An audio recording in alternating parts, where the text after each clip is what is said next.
Hi, I'm Rob Veazey, Urology Business Manager for Carl Storch UK. Welcome to BAUS 2020. Here behind me you'll see our virtual urology stand.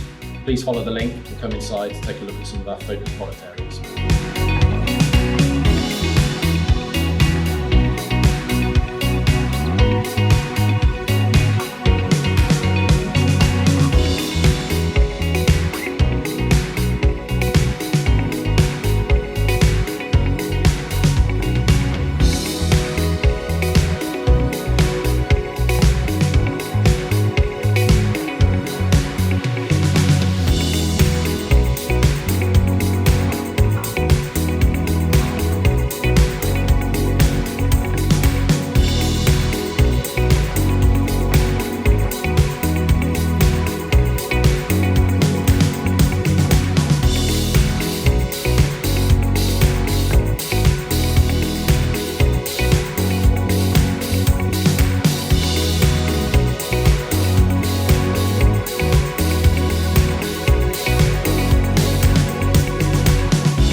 Hello everybody, and welcome to BAUS meeting 2020 and the BAUS Oncology section meeting. As you will all know, we've had to do some juggling from our original June program and then put this back to a later date and amalgamate it with our normal autumn BAUS Oncology meeting. So my name is Ben Chalacombe. I'm the chair of the section, the outgoing chair, and about to hand over to Krishna Narahari, my secretary, who has just won the election and who is very much appreciated all of his efforts in organising this timetable. I'm also very grateful to Louise and Harry from the BAUS office for all of their time and hard work in putting this virtual meeting together. So I would like to tell you a little bit about the COVID-19 pandemic from the point of view of BAUS Oncology. I'll take you back to March, and we happened to have an executive meeting in March on the 17th, and at this time we all met up, and it became obvious at that point that we were going to have to produce some fairly sharp guidelines for how we were going to manage urological oncology surgery during the next few months. And I'm grateful to the whole executive team here who all came together, and I think we were really one of the in urology, we were the first section first specialty to actually get these guidelines out, and that's a great testament to everybody's hard work. So of course it was an unprecedented challenge. There was a huge amount of advice coming through to us from international, national, regional variation. There were lots of advice from NHS England, from the Department of Health, from the Royal College of Surgeons. And so BAUS thought that obviously we needed to produce some specialty specific guidance, and we got that out in terms of guidance to patients, to urologists and PPE, all within the week of lockdown, which only happened 6 days after our meeting. So as you may know, the number of patients being referred on a 2-week wait has dropped right down, and of course the number of patients having cancer treatment dropped hugely in this period. But we did keep going. So we were able, with the help of Tim O'Brien, to come together and make some guidelines for laparoscopic and robotic surgery using minimal air exchange systems such as the AirSeal device. We had some work on consent for surgery, which is extremely useful, from Rana Zachary, published, and we updated these subsequently in 2 more editions up until June and July. So the principles with which we looked at oncological surgery in this time, and I think this sort of is the sort of backbone really of how we brought all of these guidelines together, was that we should continue with the current proven diagnostic and treatment protocols as long as possible, but usual pathways may not be sustainable. We would like to minimize outpatient attendance, particularly at the time of high COVID prevalence. We'd like to minimize the risk of missing significant cancers or of disease progression in those already diagnosed. We wanted to minimize the risk of sepsis and general anesthesia with diagnostics and treatment, because of course patients coming in with fevers and sepsis was not a good time to be coming to A&E with any of that. And that also meant perhaps avoiding prostate biopsy in men with significant frailty and considering doing local anesthetic transperineal biopsies, minimizing imaging requests because we thought staff might be redeployed to emergency services. We had lots of discussion about the role of chemotherapy and immunotherapy in our patients who were scheduled to have those treatments, and that we thought that might have to be completely put on hold during the pandemic.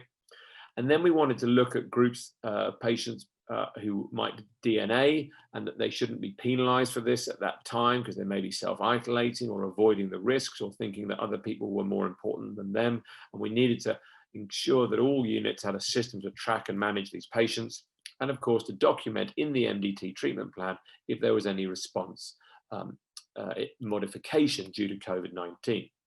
So I'm just going to give you a little bit of a background of the guidance before we're going to ask two specific units to tell us about what they did.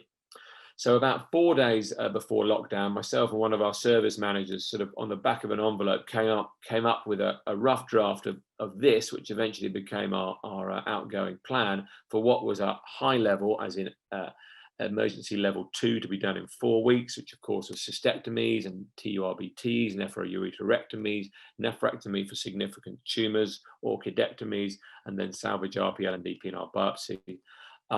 And then radical prostatectomy was put in the level 3 group, along with a number of other procedures. And you'll be able to access all of these documents I'm showing you today on the BAUS website, where they are still present. So in terms of renal cancer, starting with that, we had a little look at what we thought, and we in terms of microscopic hematuria, and we decided not to investigate that to start with. That's now changed. We thought about perhaps not doing CT scans for people with smaller tumors, T1A and T1B, and imaging and pushing that imaging back for them. We thought about for patients with smaller tumors, we should put them on surveillance at that point, which I think we did, most of us, for the first 3 months. We've changed that. We said no partial nephrectomy, no ablation, and we've changed that. So quite a lot of things that we put out in that first week have now changed. This hasn't, of course, which is that we should treat T2 and T3 disease urgently, and we should put those patients through as some of our key patients. We looked at metastatic disease and initially thought we shouldn't be offering cytoreductive nephrectomy or renal mass biopsy, and we've changed that in the recent guidance. And we've also considered whether we should be giving patients systemic treatment or immunotherapy for metastatic kidney cancer. And of course, we're now a little bit more confident about doing that, although that is still a high-risk group. And of course, the follow-up, we didn't know whether we could do scans at 6 months or we're going to have to push them back. And so that was all put on there that we could defer some of those follow-up scans. Really importantly, we got feedback from the patients and patient groups that men and women on the waiting list, we needed to communicate really well with them, because that was a really stressful time, people waiting for an operation who didn't know when it was going to happen. So all of those patients we advised to be called and spoken to and let to know what is happening. Unfortunately, clinical trials was of course also put on hold. So as I said, a lot of these things we looked at and we've changed as we've evolved and we've learned more about practice. So that was kidney cancer. If we're looking at bladder cancer, we thought perhaps we're going to not be able to do microscopic hematuria at all. And if things became severely reduced provision, we were going to have to rely on things like ultrasound-based community services or doing ultrasounds outside the hospital. Thankfully, it didn't come to that. We decided to keep going with all TURBTs, but only to stop them if there was severe restriction of provision, and then we would only do people who were bleeding. We looked a little bit at the follow-up for bladder cancer and decided that we could push people with intermediate risk back to 12 months, for flexies, possibly 6 months, depending on how things were. And obviously higher risk, we wanted to push them back, but not very far. Then there was some discussion about BCG, and at first we thought that wasn't a sensible thing to give, but I think we've been now shown that BCG, other than the multiple visits and the patient flow to the department, is actually quite a sensible thing, may even be slightly protective. So that was changed, as was the recommendation for radical cystectomy, which we thought was perhaps best done with treated with radiotherapy for muscle-invasive disease. Professor John Kelly showed some excellent audit evidence showing that it was safe in a green site, and so we've changed that guidance with the secondary announcement in June. So finally, with bladder cancer, again, high-risk patients with chemotherapy, we thought that they wouldn't be suitable. However, we've now gone back to doing that. So everything's really for the sort of plateau phase was back on track. Upper tract TCC, we thought perhaps you could avoid ureteroscopy, so 2 procedures, but and thankfully we haven't got to the point where we've had to defer those patients. Prostate cancer, what do we recommend there? Well, if you had a low PSA and a low PSA density, we bounced you back to the GP. Higher risk disease, we decided that we would continue to investigate if you could, and we obviously wanted to pick up on the DNAs. To start with, we decided all intermediate risk and low risk men should be put on surveillance, and higher risk should be put on hormones. And men hated that. There were lots of pushback from Prostate Cancer UK and other groups, and so thankfully we've changed that, and radical prostatectomy is back on. We had a great initiative that was pushed through by Professor Nick James through NHS England that said we could now give enzalutamide instead of chemotherapy to men, which is presenting with metastatic disease, which is something we've talked about for a little while, and that hopefully will stick even after the pandemic. And of course, we wanted to manage the people on the waiting list. So the updated guidance really showed that we should continue with diagnostic and treatment as long as possible, that we could go back to radical prostatectomy, that we should do a limited prostate biopsy if we could, that MRI was seen to be safe, brachytherapy could be done, and enzalutamide, as I've said. So what have we learned for the second wave, which is sadly now upon us? I think we've learned to keep things going as much as we possibly can, that green hubs are safe and that we should use them if we can. Isolation and preoperative testing is effective. It's more effective than it was, and it works well. Spinal is safer than general anesthetic if at all possible for the diagnostics. Transperineal biopsy under local anesthetic seems like a sensible way to do that. And I know lots of centers have started doing that, which is great. And robotics and laparoscopy certainly seems a safe way to go about things. So thank you very much for your attention to that. I'm now going to ask two colleagues. We've got Professor Howard Kynaston from Cardiff and my colleague from Guy's, Mr. Raj Nair, are going to tell us how their own department managed surgery during the pandemic. But that's sign off from me, and thank you very much for your attention. Thank you, Chairman. I'm going to present a surgical audit carried out during the initial phase of the pandemic earlier this year from Cardiff. So Cardiff and Vale UHB, University Health Board, has an annual budget of 1.4 billion, 14,500 staff, has 2 main hospital sites, and this is the University Hospital in Cardiff. We serve a local population of just under 500,000. We also serve a wider population of 2.5 million, as we are the major trauma centre and provide specialist surgical services such as neurosurgery, robotic surgery for urology, transplant surgery, etc. So the Welsh Government asked us to stop all non-essential surgery in Wales the week commencing the 16th of March. This was mainly to create capacity in secondary care and of course the perceived risk of COVID-19 in surgical patients. Like many centres in the UK, there was a rapid reduction in diagnostics and of course a lot of uncertainties both for patients and for staff. This graph highlights the significant reduction in surgical activity. The blue boxes illustrate the weekly number of elective admissions to our main theatres, which range at usually between 450 to 500 per week, with a drastic reduction in mid-March, with a slow increase subsequently. The first publication related to the risk of COVID-19 in patients undergoing surgery, particularly those who had no symptoms of COVID-19 prior to their surgery, was this publication from Wuhan. And it was a small report of only 34 patients, the number along the bottom here you can see. And of the 34 patients, within 4 days or so of surgery, had developed symptoms or signs, but 44% had developed dyspnea, and then ARDS in 32% within several days of the surgery, and unfortunately 20% died. So that was the first publication related to this issue. The COVID Collaborative published online in the Lancet at the end of May a 3-month audit of cases of just over 1,100 patients who had COVID-19 perioperatively. The countries were mainly related to Europe, such as Italy, Spain, and the UK, with the primary endpoint being 30-day mortality, and looked at elective and emergency surgery. The patients were included with a clinical diagnosis of COVID-19 and or a positive swab or supportive radiology, and that was at 7 days pre-op or post-op. And just to pick out the main conclusion from this paper, that for elective surgery in 280 patients, the mortality rate was high at around 19%, but in emergency surgery was higher as well. In 835 patients, the mortality rate was around 25%, so significant risks. If one looks at these, the subgroups in this study, the main risks were around emergency surgery, cancer or trauma, and in the specialties, the main areas of risk were cardiac surgery, orthopedics, which probably was mainly trauma, thoracic, urology, and vascular. Patient subgroups at greatest risk again were demonstrated in the study, which the risk was increased in men, in blue here, compared to red in women.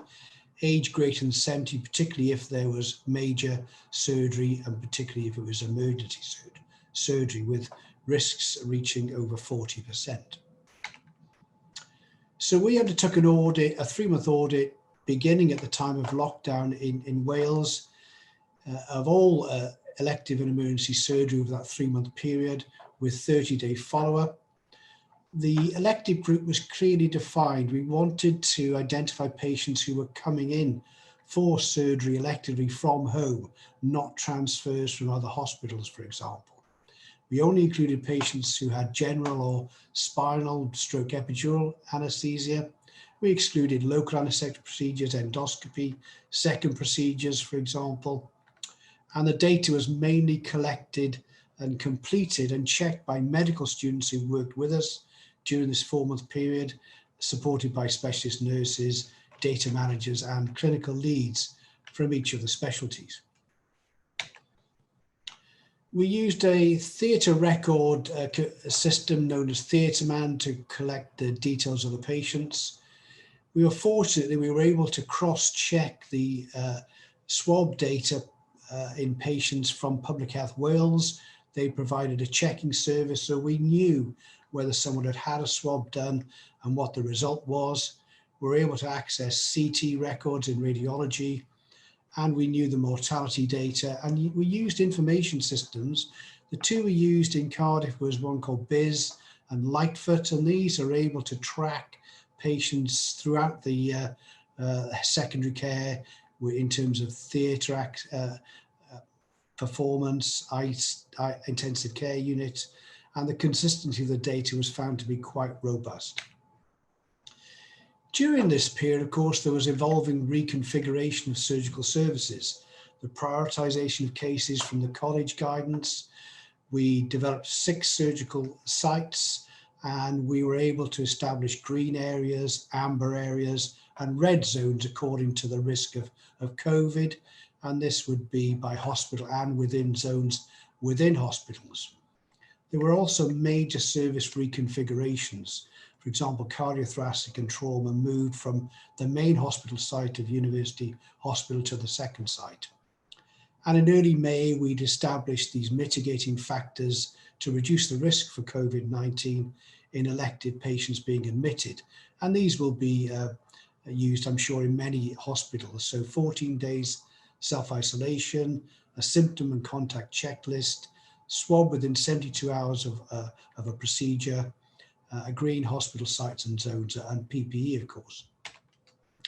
So these are our elective group, just over 1,000 patients in the elective 3-month period, around 500 in the university hospital site, main theatre and day unit. Although the day unit actually undertakes a lot of complex work, all the robotic surgery for urology is done here, smaller numbers in the second Cardiff and Vale site. We utilised the private hospital Spire for a couple of hundred patients, and we also had patients in the children's hospital wing and the maternity theatres. In terms of specialties, in the audit, in the elective group, we had almost 200 urology patients, 190 elective cesarean section patients, and a range in the other specialties from 2 in vascular through to around 100 in gynae. In the emergency group, we had 1,270 patients, and most of these were in the usual groups of the emergency surgery setting of orthopedics, obstetrics for emergency sections, general surgery and pediatrics. So looking at the baseline data, the median age was 42. There were more females in the study because of the obstetric theatre cases being included. In terms of cancer surgery in the elective group, around 40% had cancer as a diagnosis, but in the emergency group, it was a relatively small number. ASA grades were as expected, majority being between 1 and 3, and a significant number of patients were having major surgery, both in the elective and the emergency setting. Turning now to the risk of developing COVID-19 as a positive swab after elective surgery over the 3-month period. These are illustrated here. So in the first month, the risk of a positive swab was about 3.5%. In the second month, this had fallen to 0.8%, and in the third month, 0.25%. And it was in early May that the pre-op swabs and self-isolation were introduced. In the emergency surgery group, the risk of post-op COVID positive swabs was somewhat higher. So in the first month, around 7%, the second month, 1.1%, and in the third month, 0.74%.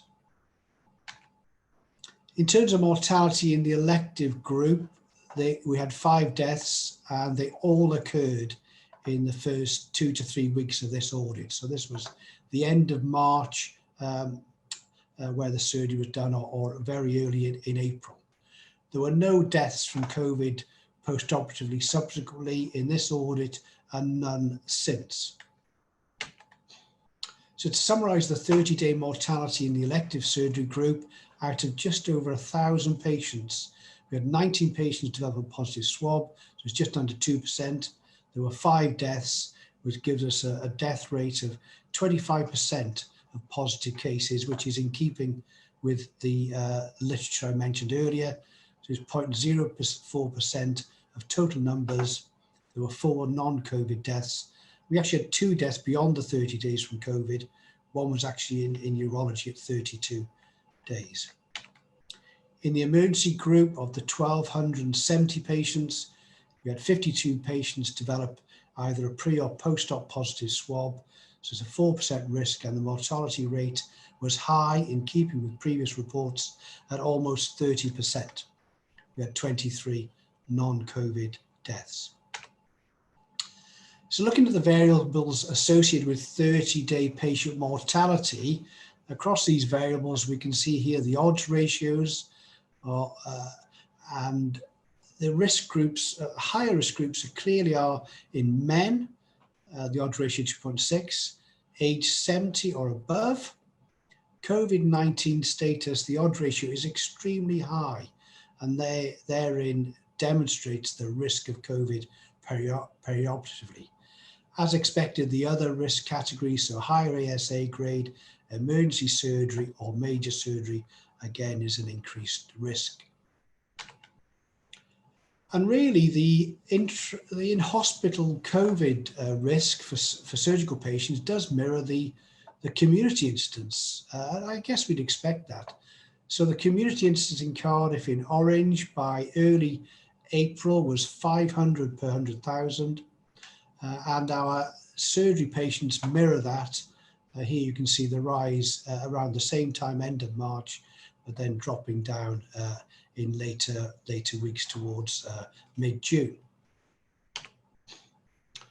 So of course, we're all worried about the protection of patients having elective surgery, and these mitigating factors that many people will have we're still using these now and feel that they are important. It's hard to demonstrate clearly how much benefit they're having and which ones are more important.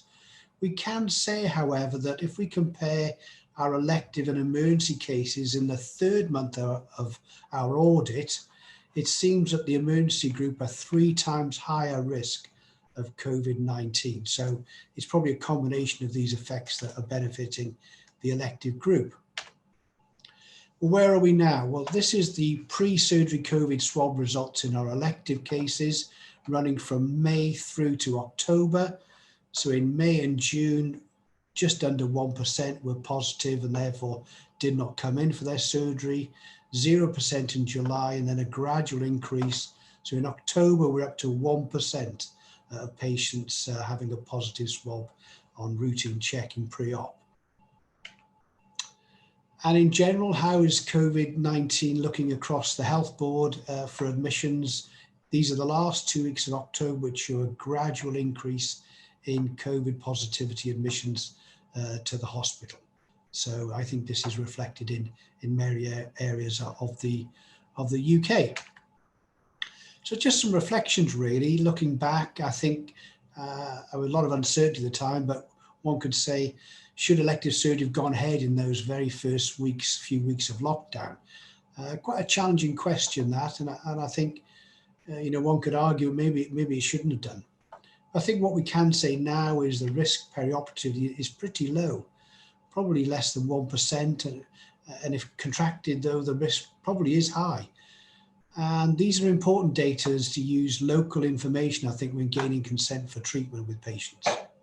And finally, we are using retrospective data to inform future care and inform future risks. And this can be difficult. And I think this has been one of the main issues with the whole pandemic, is using retrospective data to inform how we plan services. Thank you. Thank you so much to the BAUS committee, and thank you, Ben, for asking me to speak today. I'm going to give you a perspective from Guy's Urology in London as to whether surgery was safe during the COVID pandemic. And I almost say this looking and reflecting back on the good old days when I knew what I was doing on a Monday morning, I knew what I was doing on a Wednesday afternoon, and I knew what I was doing on a Friday afternoon. Because back then, pre-COVID, things were very regular. Things were regulated. I had a timetable. I almost knew. It felt like I was at school. But since March 2020, and since the government has announced that the COVID pandemic restrictions were in place and elective operating within the United Kingdom would stop or be deferred, life in the time of COVID was very much confused.com, and it was difficult to understand exactly where you were going to be on a day-to-day basis, whether your clinics were going to be in person or virtual, and also what to do with patients as well. Certainly, there was a serious and significant balancing act that had to be done from a patient perspective, when you had to understand their comorbidities and determine whether they would be suitable for an elective or urgent operation on the basis of their comorbidities and their risk of developing COVID-19. On the basis of their disease itself, does their disease impact on your decision making?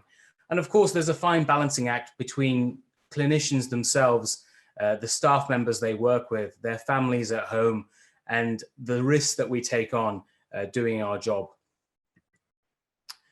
We're very fortunate for the BAUS Oncology for having taken the time to produce these excellent guidelines that you've just heard from Ben about how to manage bladder cancer, kidney cancer, testis cancer, and prostate cancer during the time of COVID-19. And certainly we at Guy's were particularly proud about how we've managed to integrate some novel technology, different ways of thinking towards our services that we provide. For example, in bladder cancer, we try and reduce the number of patient visits into hospital. Patients who present with visible hematuria will have an upfront CT scan, come in and drop off some urine, have a flexible cystoscopy, and we've instigated through Sachin Malde and his team a pinch biopsy service. And this is whereby you can pinch biopsy a tumor, characterize it, and discuss the histology directly in an MDT on a virtual format, whereby you can either have a deferred treatment based on low-grade histology for a resection, a pinch biopsy and a PET scan, which may push you towards chemotherapy, or a pinch biopsy and MRI to push you towards the diagnosis of muscle invasive disease and the need for radical treatment, either in the form of surgery, radiotherapy, or neoadjuvant chemotherapy.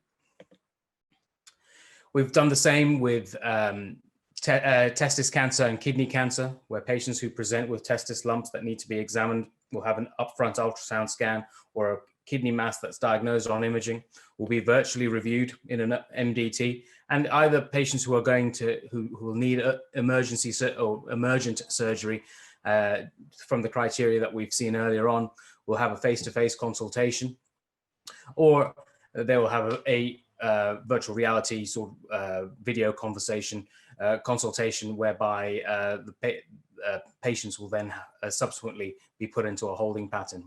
We've often used biopsy to help characterize what we're going to do. And with prostate cancer, we've published on how we've managed this disease in our hospital. We've divided patients into green, amber, and red risk, low, intermediate, and high, based on their PSA density, their Likert score, their clinical stage, and we can either delay their biopsy or repeat a PSA within 4 to 6 months, consider an early biopsy or an urgent biopsy based on this. And we've managed 16 patients according to this pathway quite safely. What about surgery? Well, we've seen some really interesting data that's come through the COVID surge cohort published in the Lancet. Now, this is a multi-institutional, worldwide collaborative study that looks at some of the surgical outcomes associated with operating in patients during the COVID pandemic. They've identified risk factors for mortality, which include being male, having an age over 70, higher ASA grades, cancer diagnosis, emergency surgery, or major surgery. And a 30-day mortality of 24%, which is significantly high. The conclusions were postoperative complications and mortality are higher than that in the pre-COVID era. Surgery ought to be postponed and non-operative management used wherever possible. At Guy's and St. Thomas's Hospital, throughout a 3-month period between March and the end of May, we've had 1,400 total cases of COVID-19. 330 patients were ventilated, and up to 20% of our staff were called in sick, either due to sickness or due to needs for self-isolation. That's 2,000 staff members, a huge number of patients, staff. So what did we do? Well, we looked to see and determine whether the safety of the continuation of urological admissions and procedures throughout the height of COVID-19 pandemic was safe.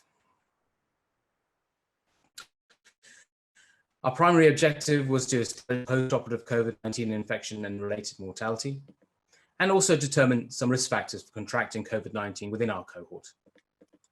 This was an observational cohort study between the 1st of March 2020 to the 31st of May 2020. And we look at 611 patients, 451 male, 160 female, and these were divided amongst a hot site, i.e. a site whereby emergency patients or patients who were not necessarily deemed COVID negative were admitted to, or a cold site. And the cold site, patients would have to have 2 weeks of isolation prior to any surgical procedure and a negative COVID swab prior to their procedure as well. And 510 patients were admitted into the hot site and 101 into our sort of a cold elective site. As you can see, generally speaking, the comorbidity range was similar between the two sites, if anything slightly better on our hot site due to perhaps a younger population being admitted as emergencies. And as typical with a central London demographic, we see a huge range of ethnicities that present under our wing. Some of the outcomes that were identified were COVID-19 was seen in 20 patients, about 3.3% of our cohort. There were 2 mortalities, 0.3% of our cohort. Of those patients who are COVID positive, 17 of them were at our hot site, and that would probably be in keeping with the fact that these patients are not screened or deemed to be COVID negative on admission, but rather COVID risk managed. And 3 out of 20 COVID-19 positive patients were actually identified on our cold site. It's worth noting that at this particular time, regular staff testing had not been implemented at the cold site. This has now changed. For those patients who did develop COVID, or who were COVID positive, the vast majority required no treatment, perhaps some supplemental oxygen and antibiotics. 1 patient required some steroid. No patients were on ventilatory support, but we did have a 10% mortality, and for the operative patients, that was 12.1%, i.e. 1 patient died. Multivariate risk analysis looks at some of the risk factors that help contribute to COVID-19 contraction and its mortality. And whilst the data set here is small, and certainly nothing like that that's been produced out of China or the Lancet paper, we can see, and intuitively, we see that length of stay is an independent risk factor for developing COVID-19.